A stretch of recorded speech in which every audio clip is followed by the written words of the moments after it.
In this video, we'll show you how to change the tail light on your Ford F-150. You can find it on CarParts.com via the link in the description. To replace the tail light on your vehicle, you need to open the tailgate. To detach the tail light assembly from the vehicle body, remove the two bolts with a ratchet and an 8mm socket. Then pull on it to disengage the retaining lugs from their slots. You can use a car trim removal tool. Disconnect the two connectors by pressing on the retaining tabs.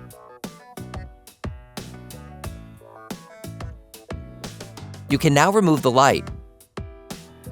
You can order the tail light used in the video on CarParts.com via the link in the description. Take the new tail light.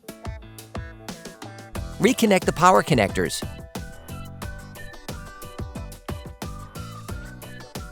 For great content, our best price, and fast shipping, download the CarParts.com app now.